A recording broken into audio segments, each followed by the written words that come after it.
નમસ્કાર દર્શક મિત્રો, અતિથિમાં ફરી એકવાર આપનું સ્વાગત છે. દર્શક મિત્રો, અતિથિ કાર્યક્રમ એટલે એવો કાર્યક્રમ કે જે કાર્યક્રમમાં વિશિષ્ટ વ્યક્તિત્વ સાથે આપની મુલાકાત કરાવીએ છીએ.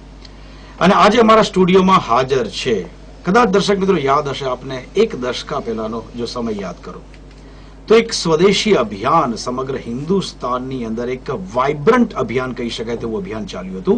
અને જેના કારણે હિન્દુસ્તાનીઓ સ્વદેશી તરફથી જે ક્યાંક વળી ગયા હતા વિદેશી વસ્તુઓ તરફ, તેને પાછો લાવવાનો એક પ્રયત્ન કર્યો હતો, જે કહી શકાય કે મહાયજ્ઞ કર્યો હતો, જેમણે राजीव दीक्षित जी. राजीव जी हमारे साथ स्टूडियो में आ जाओ छे. राजीव जी, आपका स्वागत है. राजीव जी, सबसे पहले तो पूछना चाहूंगा कि कहाँ गुम हो गए थे राजीव जी? तरस रही थी आंखें राजीव जी को देखने के लिए.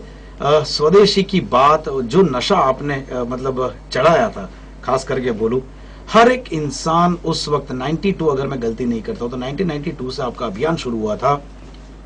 कहाँ चले गए थे राजीव जी? मैं कहीं नहीं चला गया था, यही भारत में था. बस इतना ही था कि ये अभियान हमने गुजरात से शुरू किया था जी. 1992 से 1996, 97, 98 तक गुजरात, महाराष्ट्र, राजस्थान, पश्चिम भारत में बहुत ज्यादा केंद्रित था, तो इसलिए मेरा आना जाना बहुत ज्यादा था. पिछले कुछ 7-8 साल में दक्षिण भारत में चला गया, कर्नाटक, आंध्रा, तमिलनाडु, केरल, तो इसलिए इस तरफ आना जाना मेरा कम हो गया. तो इसलिए आपको लगता है कि गुम हो गया. मैं गुम नहीं हुआ, इसी भारत में था. अभी समस्या ये है कि भारत बहुत बड़ा देश है जी. इतना बड़ा देश है कि यूरोप जैसे 20-25 देश इसमें समा जाए. तो इसलिए कभी एक इलाके में अभियान ज्यादा होगा तो दूसरे में थोड़ा कम होगी. और ये चीज भी ऐसी नहीं है कि सिर्फ लकड़ी घुमाई और जाके परिवर्तन आ जाता है. वक्त लगता है, ग्राउंड नेटवर्क भी इतना बहुत जरूरी होती है, क्योंकि इतने सालों से जो कहीं ना कहीं स्तर जमा हुआ है, विदेशी अटैक, आक्रमण जो हुआ था, विदेशी चीजों का, विदेशी संस्कृति का, सडनली 1-2 सेकंड में तो चेंज नहीं हो सका, 1-2 वीक में भी चेंज नहीं हो सकता. क्या बेसिक फंडा, अगेन लोगों को मैं याद दिलाना चाहूंगा. दर्शक મિત્રો, आपने बताવી દઉં કે ખાસ કરીને અત્યારની જનરેશન છે, આ 17-18 યર્સના આ યુથને કદાચ ખ્યાલ નહીં હોય કે 92 to 96 જે પ્રમાણે અભિયાન ચલાવ્યું હતું, તેની અંદર રાજીવજીએ બિલકુલ એક ક્રાંતિ કરી હતી.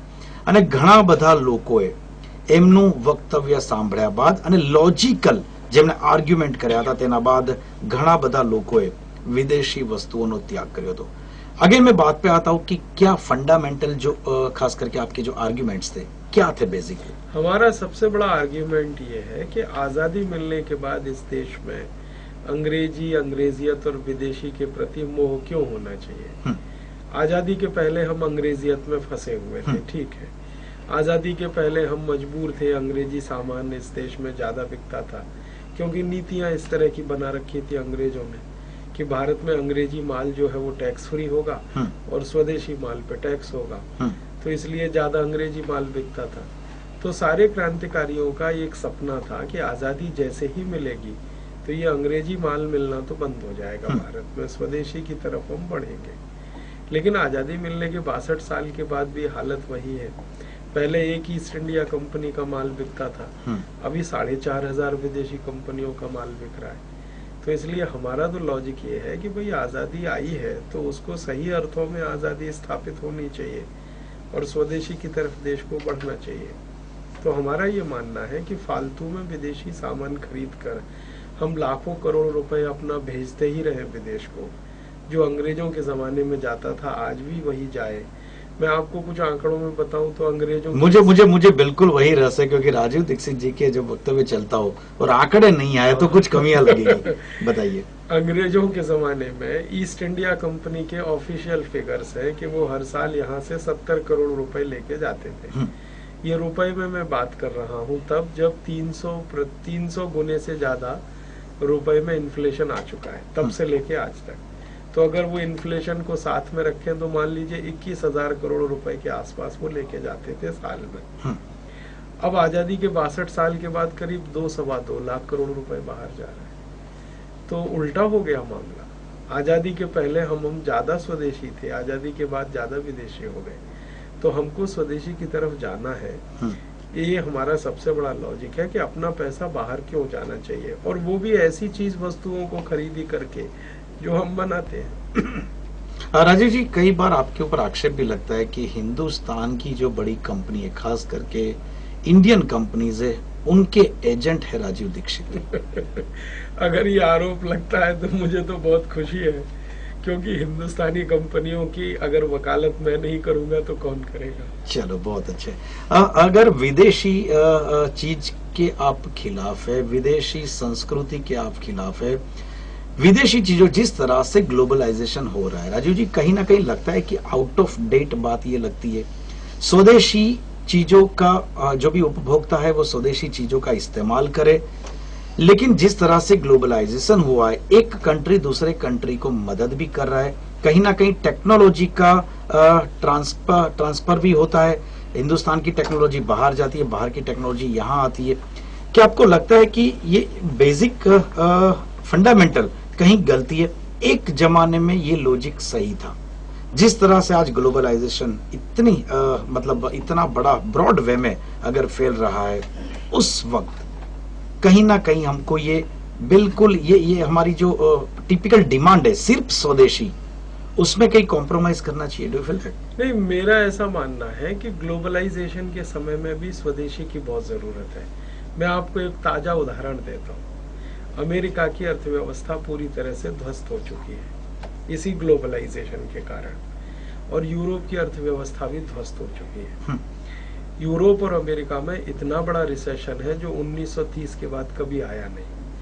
अब तो वो रिसेशन ही नहीं है, वो डिप्रेशन में कन्वर्ट हो गया है। अब अमेरिका में जानते हैं क्या हो रहा है? स्वदेशी की बात हो रही है। बराक ओबामा जो राष्ट्रपति चुनकर आए हैं अमेरिका में, वो तो स्वदेशी के नारे पे चुन के आए हैं। उनका नारा पता है क्या है? Be American buy American. Europe के देशों में ये नारा चल पड़ा है, be French and buy French. France में चल रहा है, be German and buy German Germany में चल रहा है। डच लोग अपना इसी तरह का स्वदेशीकरण का काम कर रहे हैं। तो दुनिया के जो देश जो पहले ग्लोबलाइजेशन में चैंपियन माने जाते थे, अब उनको स्वदेशी की तरफ आना पड़ रहा है, क्योंकि उनकी अर्थव्यवस्था खत्म हो चुकी है। हम ये गलती ना करें ग्लोबलाइजेशन में अपनी अर्थव्यवस्था को खत्म करने का। और मेरा ये मानना है कि अगर अमेरिका में बी अमेरिकन बाई अमेरिकन चल रहा है, तो भारत में क्यों नहीं चलना चाहिए बी इंडियन बाई इंडियन? क्योंकि हमारी अर्थव्यवस्था भी धीरे धीरे ध्वस्त होने की तरफ बढ़ जाएगी अगर हम इस ग्लोबलाइजेशन को रोकेंगे नहीं, इसको चेक नहीं करेंगे। ग्लोबलाइजेशन को रोकने की बात करें, लेकिन यहाँ मैं आपके वाणी प्रवाह को थोड़ा रोक रहा हूँ क्योंकि वक्त हो गया है ब्रेक का। दर्शक मित्रों, बात करीશું राजीव दीक्षित સાથે, પરંતુ એક નાનકડા વિરામ બાદ।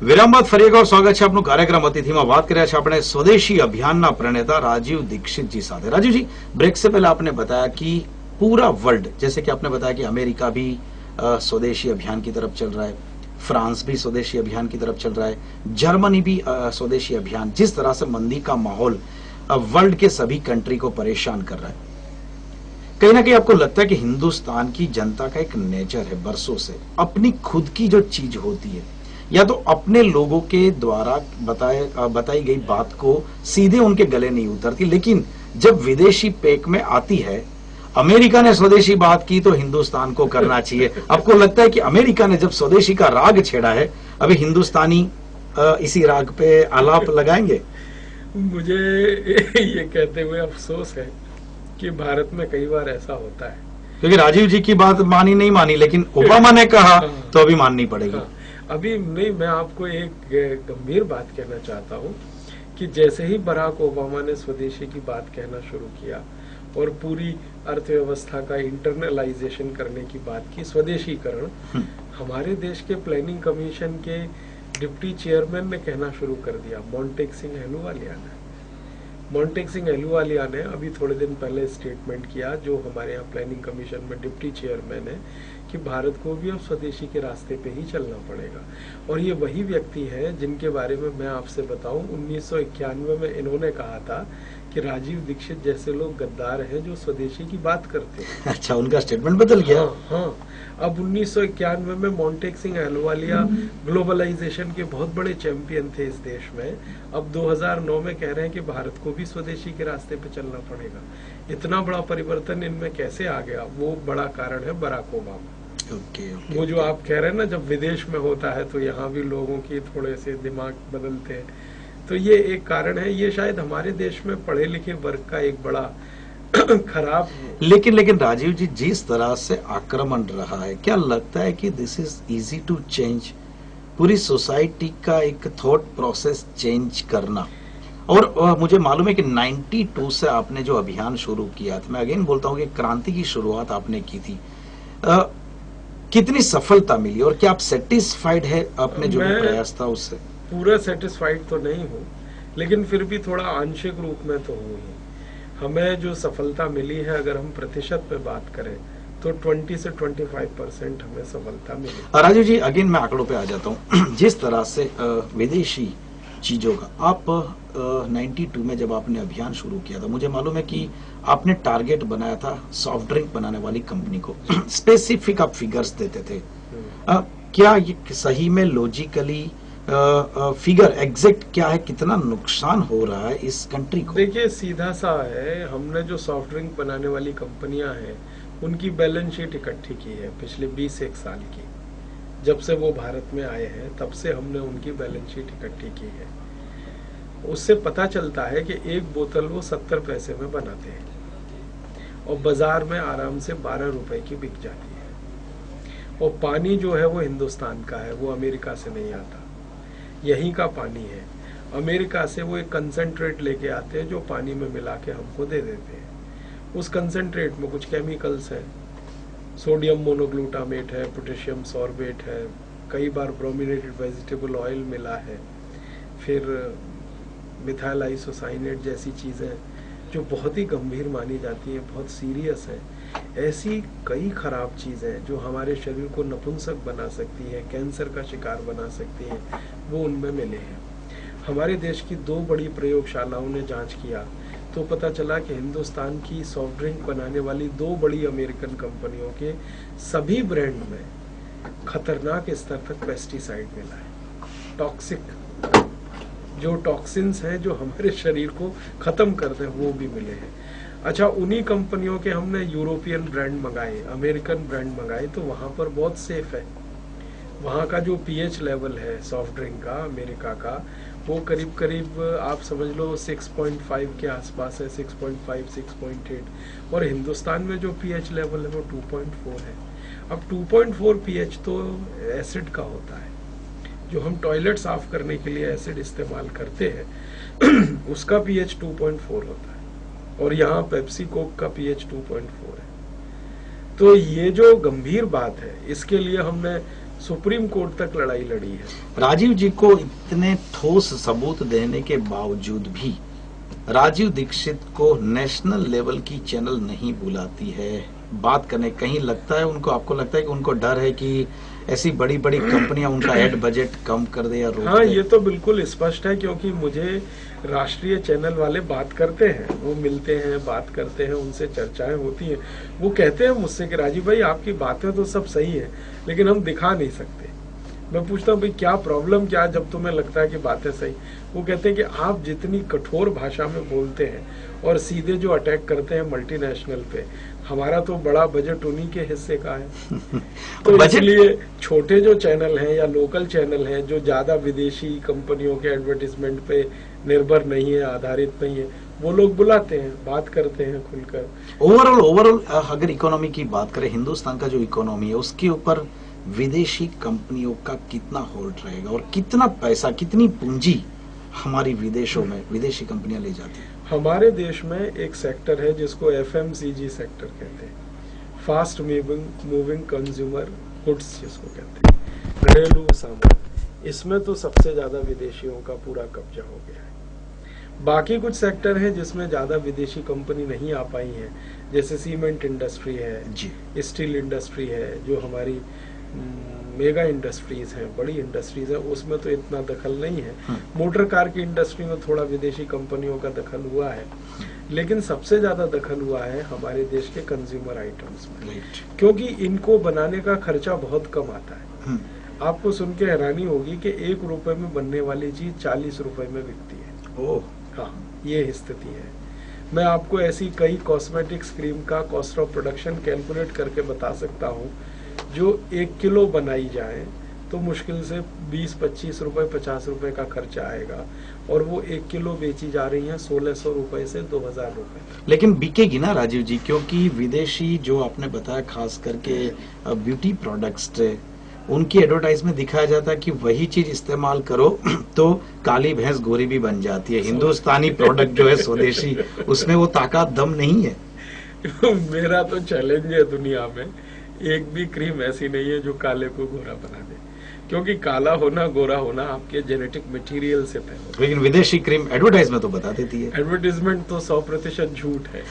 ये अकेला हिंदुस्तान दुनिया में ऐसा देश है जहां झूठे एडवर्टीजमेंट करने की खुली छूट है। हमने कई फेयर बनाने वाली क्रीम जो दावा करती हैं कि हम फेयर बनाते हैं, फेयरर बनाते हैं, पहले से गोरा बनाते हैं, उन सभी क्रीमों को 4-4 साल भैंस को लगा के देख लिया, वो भैंस अभी भी काली की काली है। उन क्रीमों का हमने केमिकल एनालिसिस करा लिया। केमिकल एनालिसिस कराया तो ऐसा एक भी केमिकल नहीं है जो शरीर को गोरा बना सके। शरीर का काला या गोरा होना हमारे शरीर में हमारा जो डीएनए मटेरियल है उस पर फिक्स होता है, वो हमारे माता पिता से फिक्स होता है। और डीएनए मटेरियल के कारण एक मेलानिन नाम का केमिकल होता है ब्लड में। अगर ये ज्यादा हो जाएगा तो रंग काला हो जाएगा, कम हो जाएगा तो गोरा हो जाएगा, बीच में रहेगा तो सांवला। ज्यादा हिंदुस्तानियों का बीच का है, ना हम काले हैं ना गोरे हैं, हम सांवले हैं। और स्किन के हिसाब से सांवली स्किन सबसे अच्छी होती है। काली स्किन में भी सबसे ज्यादा चांसेस है कैंसर होने का, और गोरी स्किन में तो उससे भी ज्यादा चांस है कैंसर होने का। जो सांवली स्किन है इसी को अच्छा माना जाता है सारी दुनिया में। राजीव जी, लेकिन आपने जो भी स्वदेशी अभियान चलाया था, आपको जो भी खास करके भारतीय जनता पार्टी, राष्ट्रीय स्वयंसेवक संघ, विश्व हिंदू परिषद, सब ने बहुत ही सहकार दिया था। आप जहां जहां आप अपने लेक्चर रखते थे वहां पे एनडीए सरकार आने के बावजूद भी पूरी टर्म अटल बिहारी वाजपेयी के नेतृत्व में, उनके प्राइम मिनिस्टर रहे थे, 5 साल में ऐसे कोई सुधार नहीं आए जिनकी बातें आपके थ्रू, आपके शब्दों के थ्रू लोगों तक पहुंचाई गई थी। क्या लगता है कि हिंदुस्तान की कोई भी पॉलिटिकल पार्टी नहीं चाहती कि हिंदुस्तानी लोग स्वदेशी चीजों का इस्तेमाल करें? नहीं, अब चाहेंगे। पहले तो आपने जो बताया 1992 से जो दौर शुरू हुआ ग्लोबलाइजेशन का, उसमें तो किसी राजनीतिक पार्टी की हिम्मत ही नहीं थी स्वदेशी की तरफ जाने की। सत्ता के बाहर रहने पर उन्होंने स्वदेशी की बात की, लेकिन सत्ता मिलते ही उन्होंने विदेशियों के लिए दरवाजे खोले, क्योंकि वो दौर ऐसा था। अब उस दौर का दुष्परिणाम हमने देख लिया है, और हमने ही नहीं देख लिया, अमेरिका और यूरोप ने भी देख लिया। तो अब आने वाले समय में आप देखेंगे कि राजनीतिक पार्टियां खुशी के साथ स्वदेशी की तरफ बढ़ेंगी। अभी तो डॉक्टर मनमोहन सिंह स्वदेशी की बात करने लगे। उनका एक सीरियस स्पीच हुआ इस देश में अभी थोड़े दिन पहले, बड़ा कार्यक्रम था ये फिक्की का, और ये जो एसोसिएशन होते हैं ना, इसमें उन्होंने स्वदेशी की बात कर डाली। वो कहने लगे अब महात्मा गांधी के अलावा कोई रास्ता नहीं है हमारे पास, और महात्मा गांधी का मतलब आपको अभी उम्मीद है कि आने वाली जो भी सरकार होगी, आने वाले 5-10 सालों में ऐसे स्टेप्स लिए जाएंगे जो कि स्वदेशी प्रोडक्ट के लिए लाभ करता हूँ? नहीं, मैं 5-10 साल की बात नहीं कर रहा हूँ, आने वाले 50 साल तक इस देश की पॉलिटिक्स स्वदेशी के इर्द गिर्द घूमेगी। ठीक है, thank you very much Rajeev ji. અહીંયા અગેન यहाँ मैं रोकूंगा। दर्शक મિત્રો, ફરી એકવાર સમય થયો છે નાનકડા વિરામનો। વિરામ બાદ વાત ચાલુ રાખીશું રાજીવ દીક્ષિતજી સાથે।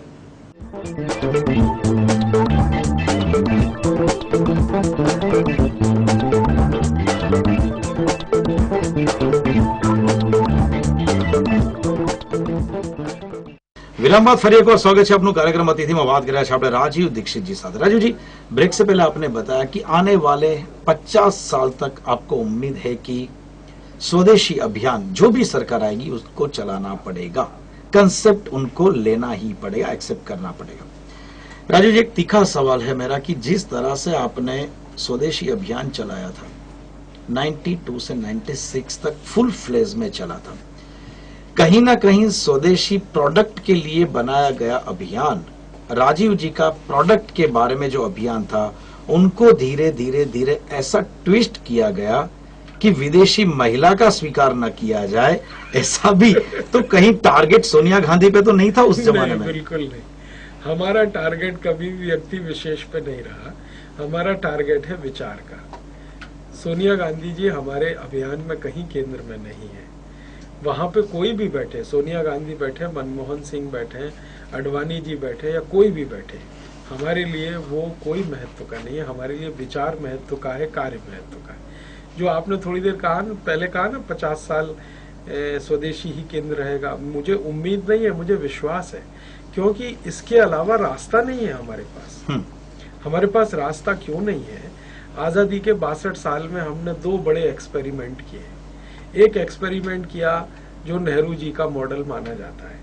वो एक्सपेरिमेंट था कि सोवियत संघ और उनकी नकल करके, जैसी उनके यहाँ सरमुख्तियार शाही, अगर मैं गुजराती शब्द इस्तेमाल करूं तो जैसी उनके यहाँ सरमुख्तियार शाही का सारा सिस्टम है, वो हमने यहाँ लाया और वो पूरी तरह से फेल हो गया। अब उस सिस्टम को करेक्ट करने के लिए हम ग्लोबलाइजेशन की तरफ बढ़ गए 92 से।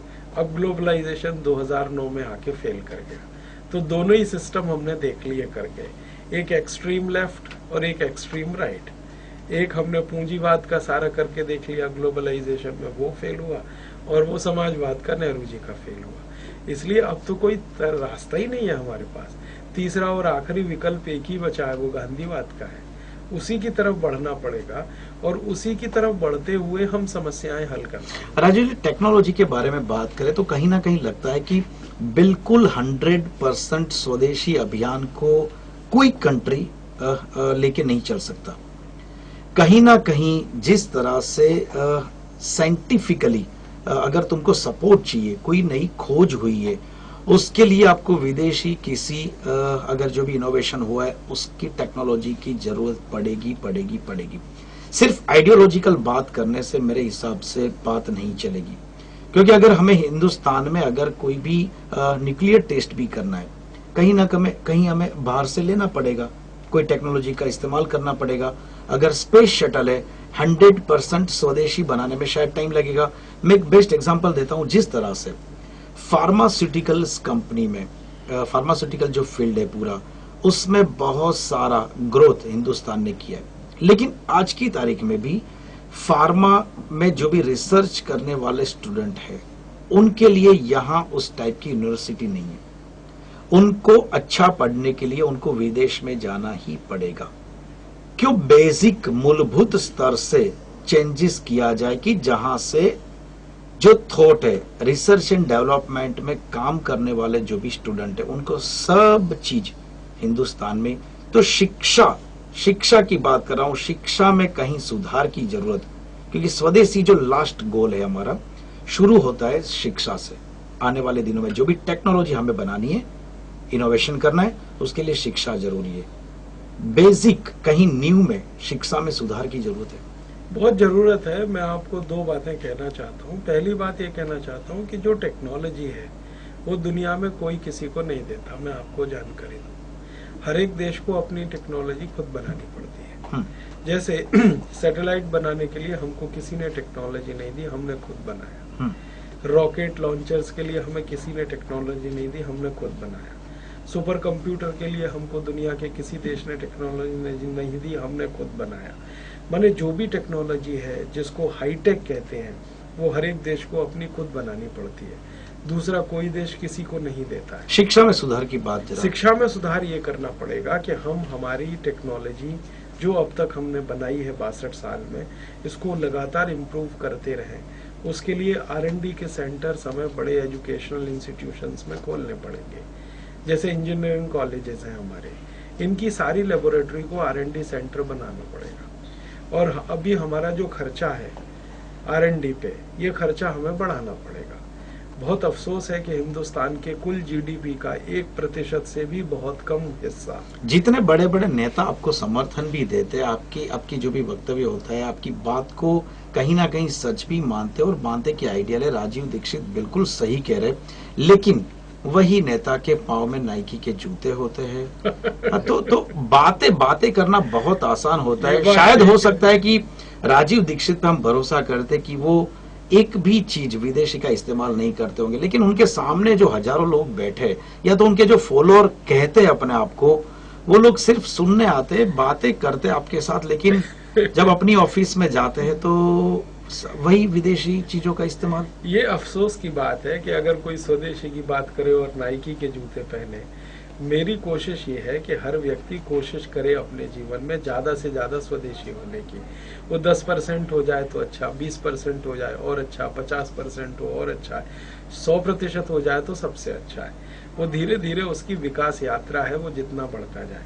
लेकिन ये अफसोस है कि अगर हम स्वदेशी की बात करें और नाइकी के जूते हमें पहनने पड़े तो उससे तो स्वदेशी की अवमानना ही होती है। मैंने अपने जीवन में ये कोशिश जरूर की है कि मेरे जीवन में ये विरोधाभास ना आए कि मैं अगर सॉफ्ट ड्रिंक के खिलाफ बात कर रहा हूँ तो मैं सॉफ्ट ड्रिंक ना पीऊँ, मैं विदेशी कंपनियों के खिलाफ बात कर रहा हूँ तो नाइकी या एडिडास के जूते ना पहनूं या ब्रांडेड शर्ट और ब्रांडेड पैंट वगैरह ना पहनूं।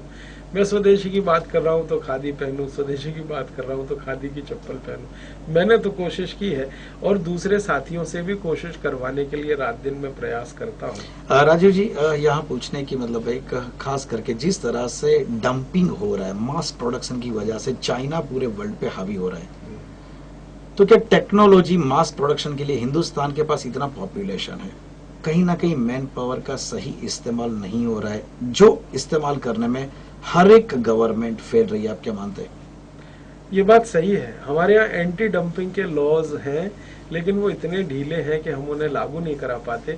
मैं आपको एक छोटी जानकारी बताऊं, हिंदुस्तान में एंटी डंपिंग का डिपार्टमेंट देखने के लिए 6 अधिकारी हैं और अमेरिका में एंटी डंपिंग का डिपार्टमेंट देखने वाले 350 अधिकारी हैं। जबकि अमेरिका का साइज हमारे लगभग, माने वर्ल्ड के मार्केट में एक्सपोर्ट और उन सब जीडीपी और उसको देखेंगे इकोनॉमी का साइज, तो अभी कोई अमेरिका का साइज हमसे बड़ा नहीं है, लगभग हमारे बराबर ही आ गया है।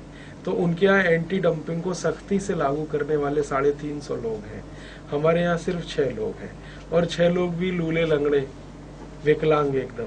तो भारत सरकार की इच्छा शक्ति बहुत कमजोर है और ये बात सही है कि चीन ने डंपिंग करके मार्केट को खत्म किया है। हमारी पूरी खिलौना उद्योग खत्म हो गई चीन के कारण। राजीव जी, वक्त बहुत कम है, मैं आपको पूछना चाहूंगा कि जिस तरह से आपका अभियान इतना आइडियल अभियान है, लेकिन कोई भी पॉलिटिकल पार्टी ने अपने इलेक्शन मैनिफेस्टो में स्वदेशी का जिक्र भी नहीं किया। क्या आप सबको एक ही तराजू में रखना चाहेंगे? नहीं, हम तो थोड़े, किससे उम्मीद है आपको?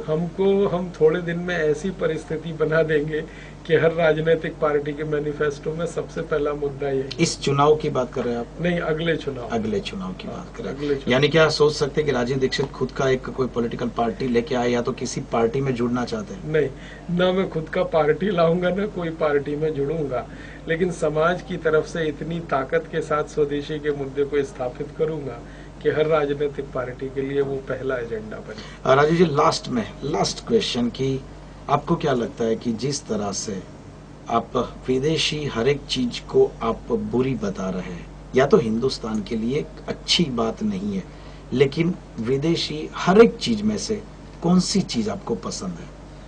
कुछ उनकी जो एटिकेट्स हैं, मैनर्स हैं, वो कुछ काम के हैं। जैसे बहुत सारे देश हैं जो स्वच्छता पसंद है, साफ सुथरे एकदम बढ़िया तरीके से। भारत में वो हो तो अच्छा है।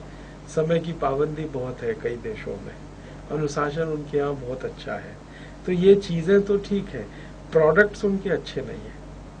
कहीं फाइन समझ गया कि कहीं ना कहीं विदेशियों की जो एटीट्यूड है वो हमें ग्रहण करनी चाहिए, नहीं कि सिर्फ कोई प्रोडक्ट, भौतिक स्वच्छता अपना ये अनुशासन अपने, लेकिन कोई प्रोडक्ट हो सके उतना अवॉइड करिएगा। Thank you very much Rajeev ji, वक्त देने के लिए बहुत बहुत शुक्रिया। दर्शक મિત્રો, આથી વાત સ્વદેશી અભિયાનના પ્રણેતા રાજીવ દીક્ષિતજીને તેમનો પૂરો વિશ્વાસ છે કે આવનારા દિવસોમાં જરૂરથી તેમના અભિયાન દ્વારા હિન્દુસ્તાનના દરેકે દરેક નાગરિકો અને ખાસ કરીને રાજનેતાઓ એવા એક સ્ટેજ પર આવશે કે જ્યારે હિન્દુસ્તાનમાં સ્વદેશી જે પણ વસ્તુઓ છે તેનો પ્રભાવ મળશે। ફરી મળીશું નેક્સ્ટ એપિસોડમાં એક નવા અતિથિ સાથે, ત્યાં સુધી આપસન નમસ્કાર। Thank you very much.